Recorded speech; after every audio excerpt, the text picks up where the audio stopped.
ආරස ජයනාත් මහත්මයා ඒ කටයුතු සිද්ධ කරන්න තේරුණා.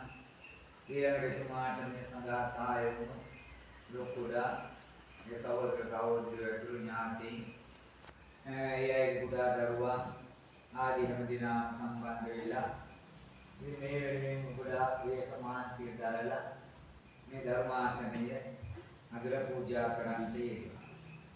ඉතින් ඒ දයාබර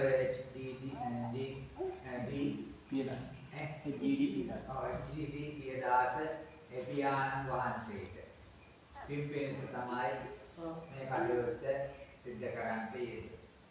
ඉතින් එතුමා වෙනුවෙන් මේ දූ දරුවෝ මේ ආකාරයෙන් කටයුතු සිද්ධ කළා.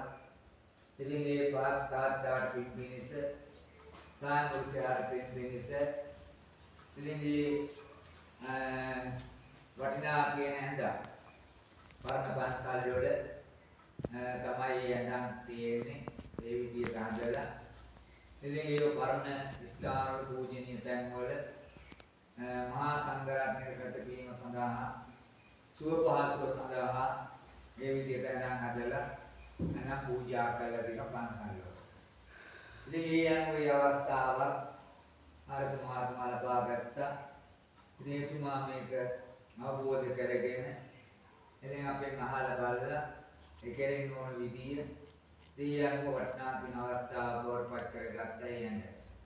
ඉතින් පරණ පන්සල් වල තියෙන විදියට ඒ හඳක් හදලා ඉතින් වඩ කාර්මික පැත්තම බොහොම දක්ෂයෙන් බැලුවන් පස්සේ ඉතින් ඒ අනුව මේ හඳ හදලා ඉතින් මහා සංඝරත්නයට මේ පූජා කරන්න යෙදුණා.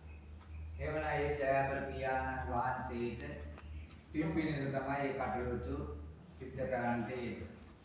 මේකෙන් ජීවත් වුණු කාලය තුළ එතුමාට වෙන්න ඕන යුතුයකම් ටික මේ දූ දරුවන් වශයෙන් ඉතින් දරුවෝ 7 දෙනෙක් දූල 5 දෙනා පුතා දෙපළයි දරුවෝ 7 දෙනෙක් මේ ප්‍රේමාවති අබේසිංහ මාතාව පියදාස පියතුමා මේ සමාජයේ දායාද කළා. ඉතින් දරුවෝ කීගේ ප්‍රදේශවල ජීවත් වෙනවා. ඉතින් මෙහි ඉන්න ප්‍රදීප් නිසාන්ත මහත්මයා සුදාර්සා මහත්මිය ඉතින් අනිත් අය ආස මහත්මයා කොළඹට ගිහිල්ලා ඉන්නවා. ආශිර්වාද මහත්මිය සමග එනවා ඉතින් හැම දෙයකට වෙනවනේ. දැන් කොළඹ වදිච්චි ඊළඟ මැදගම් වල ඉන්න මේ ලොකු අක්කනේ. ඔව් මැදගම් වල ඉන්නවා. ඊළඟට ගෝණ දෙවියේ ඉන්නවා. ඊළඟට අකුරු පිටියේ ඉන්නවා. පරපාමලනේ. ඔව්